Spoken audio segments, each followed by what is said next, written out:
like growth versus exploration or adventure. Yeah. Yeah.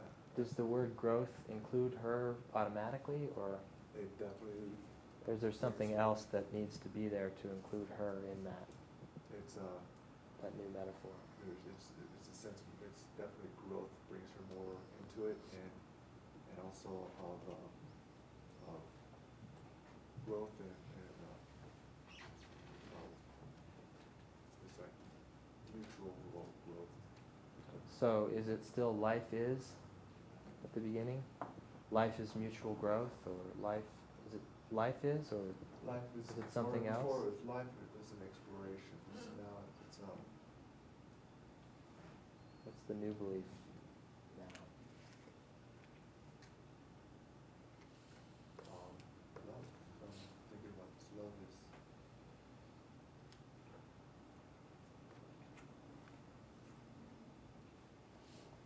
life is love and growth.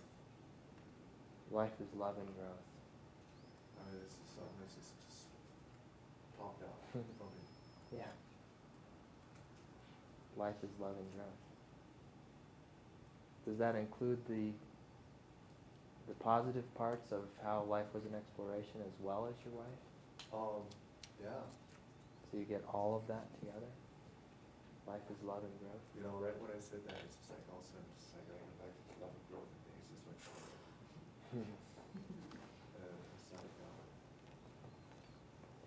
like, So we can see the change is already beginning to happen.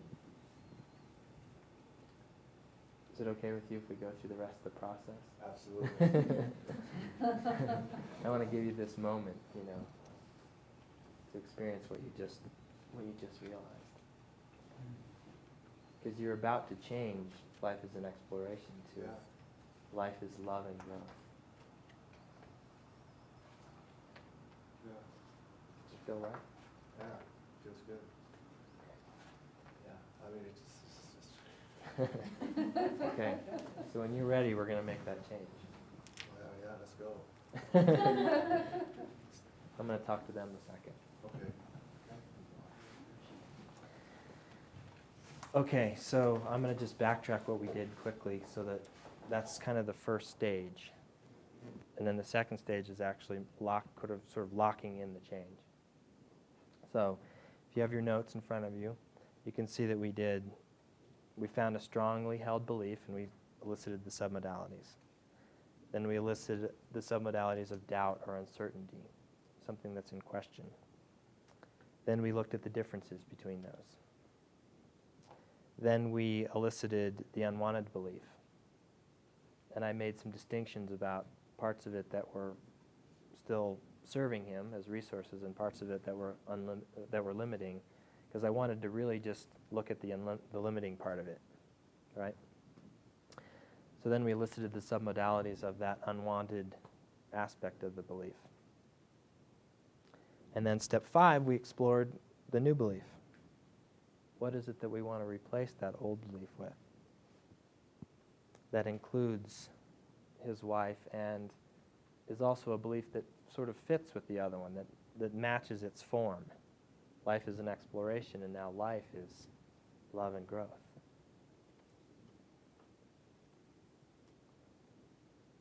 Does that make sense to you around matching its form? We want it to be similar so that it holds a new space in him and replaces the other one. And now next we're going to move on and we're going to do the change. Okay? Adam? Yes. Question? One thing that's running through my mind is this is also shifting criteria. I mean, you could look at it from that perspective sort of too, can't you? In some sense? Shifting what's important. Yeah. You mean values? Yeah. Or His value level around criteria, sure. Right. Yep. So this is an example of a belief change that has criteria in it, right? That's shifting. Okay. So what I want you to do is I want you to start with the unwanted belief. So I want you to remember the mushroom cloud, and it's that form of it. And take a moment to really notice those muted images Notice your wife at the bottom and Yeah. the mushroom tree-like image and the feelings that are associated with that. That feeling in your chest of heaviness and kind of the stuck place. Yeah.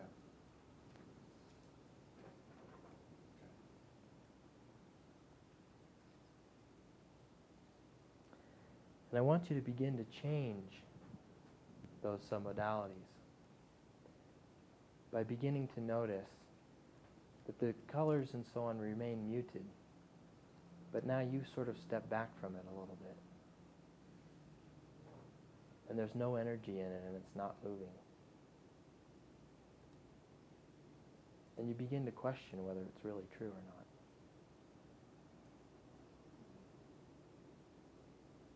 It's kind of smaller and out in front of you and still and quiet.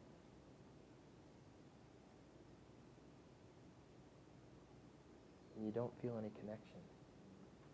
So you begin to notice that that connection that you were feeling to it before begins to shift. You become removed from the connection and you sort of have this experience. You can feel that in your body, where you begin to question whether that is true for you anymore.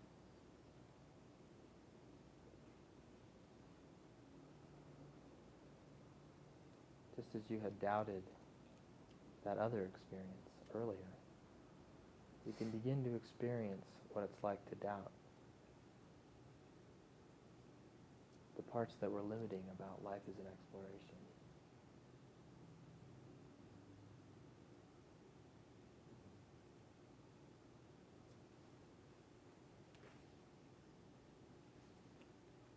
Just notice what that's like. To have it change from belief to beginning to doubt whether it's true or not.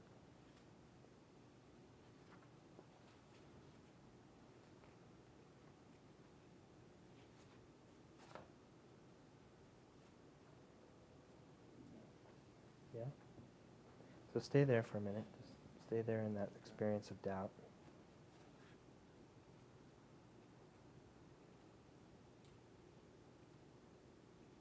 And take that image and send it off into the distance. Okay. The image that's now doubted. Until it is totally out of sight.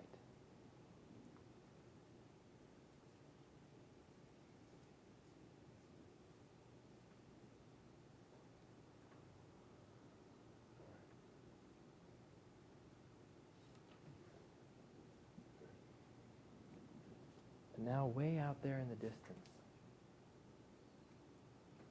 is life, is love, and growth. Way out there on the horizon.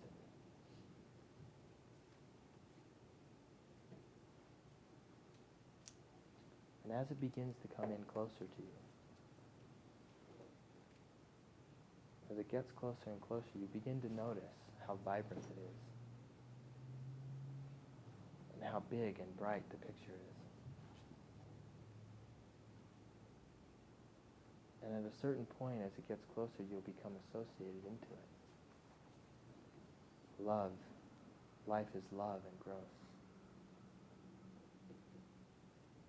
And you step into it, and the colors become brighter and clearer. And you begin to feel a feeling of centeredness and connection. With life is love and growth. And you might hear some sounds in the background. Some rhythmic sounds. Sort of an in and out experience. Like a breath. And you begin to have a sense of its sacredness. Taking it in its reciprocal movement. Life is love and growth.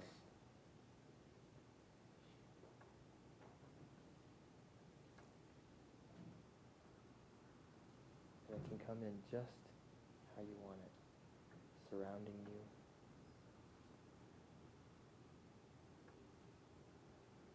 may even note that there's others there supporting this belief.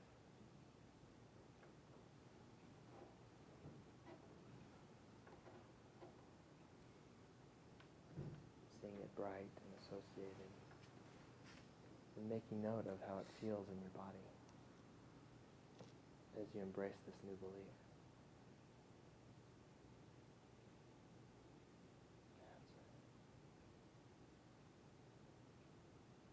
Life is love and growth.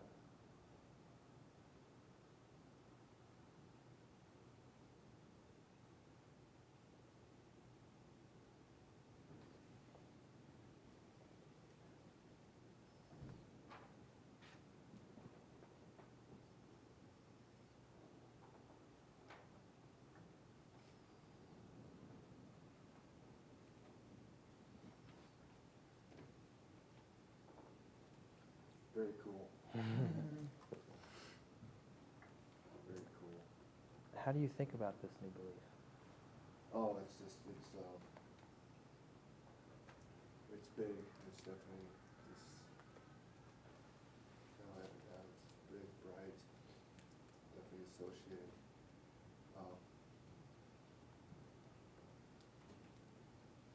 I mean, with the seven knowledge and everything, as a child of God, my life is here.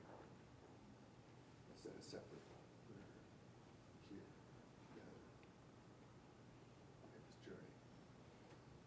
So, it's very nice. Take a minute to think of a time in the future when having this new belief will make a difference for you. Be as specific as you can so you can feel this new belief in operation.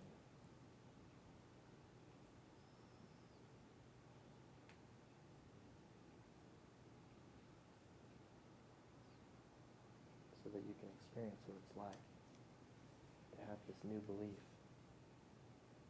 acting as a resource within you, guiding your actions, your thoughts, your feelings.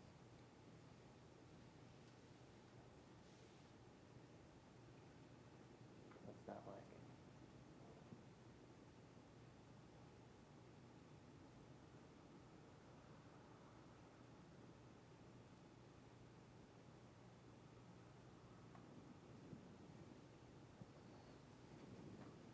Oh, it's very powerful. A sense of very strength and connected. I just get a sense of power. Just yeah. You can enjoy the coming days allowing that belief to settle in more fully into your being. I can just feel it. It's going to take this time just to settle a little bit to check out. Thanks for being willing to come up here and share this. Thank you.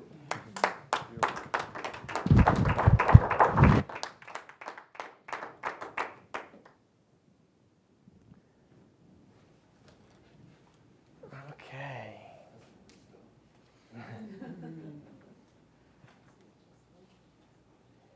So as is usual with demonstrations, if you've probably noticed throughout your NLP experience, they don't always match the notes exactly. I mean, the beauty of the notes is obviously to give us a structure, right? For learning, to follow something so that we can learn from it. But sometimes we have to adjust that to what's happening with the client, what's happening in the moment, right? So does anybody know what I adjusted? Is anybody aware of where I made a change? It was in the second half. I followed the first steps pretty straight on. You didn't do step 8. Exactly.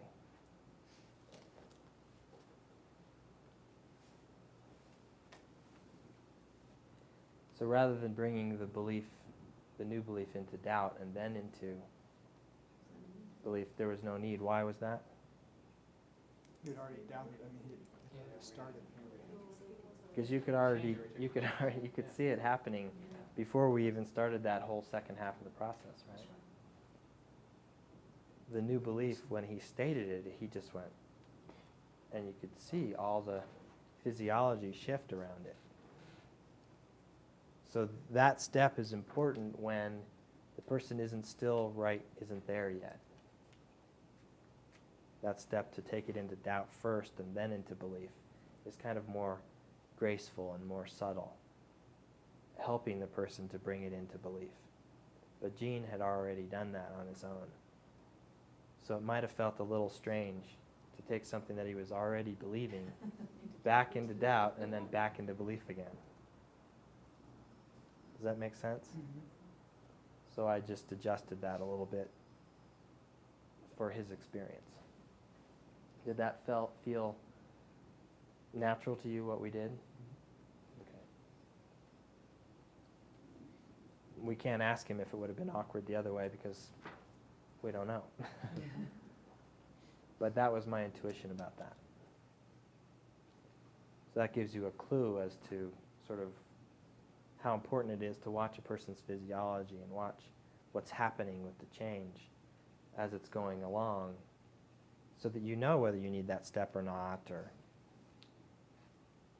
now, all the beginning steps are really important. The ones that we did all first, all the way through number 5, you need all that information, right? In order to do the process well and thoroughly. So in a lot of NLP processes, there's the setup, there's all the information gathering, there's all the exploration part first, and then there's the change. And in my experience, most of the time, when you do the setup and all that really thoroughly, the change already starts to occur. And the rest of it is just the ritual, the formality, the kind of locking it into place, so to speak. Does that make sense? Mm-hmm. And that's true of a lot of NLP patterns. That when you do that beginning setup part really well, the change starts to occur already. And now all you need to do is nudge a little bit further. Okay? Any questions before we break for lunch? When we come back, we'll sort of go through the steps, make sure everyone's clear. So if you have questions about the steps, we'll do that after lunch, right before you start in and do it yourselves. If you have any questions about anything that I did, or you can ask that now. Any comments you want to make? There were a few times when you used your language instead of Jean's language, and I was wondering why you did that. I find sometimes that people's words are limited. You know, that they're having a rich experience, but they're not necessarily finding the words and articulating it as well as I would like them to. And the reason that I would like them to is so that I have more to work with later when I want to bring that experience in. If I only have a few words, then I can't enrich the experience as much. Does that make sense? Yeah, and so I noticed you test them out. So I test them to make sure they're okay with him, so that when I use them later, they're not a surprise. They're not like words that I just decided to throw in there. So I'm like, he's like, it's kind of, not very clear or whatever. And then I say, so is it kind of faded or muted, or what's that like? And so then he can agree with me or whatever. So I kind of try and give a menu, so that I have again, a more rich experience to guide him into later. Now, sometimes the person will give you a very rich, very full description, and then I don't need to do anything. But my experience was Gene was much more in his kinesthetics. He was really feeling the experience, and so his words weren't coming as clearly around what he was trying to describe. Does that feel somewhat accurate? Well, especially when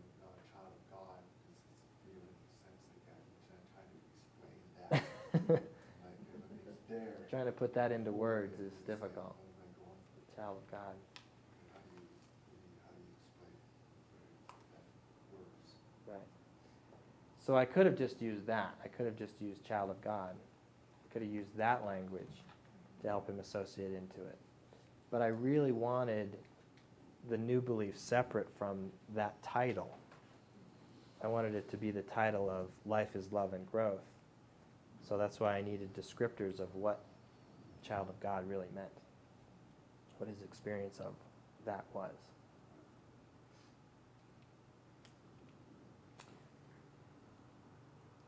Other questions about what we did?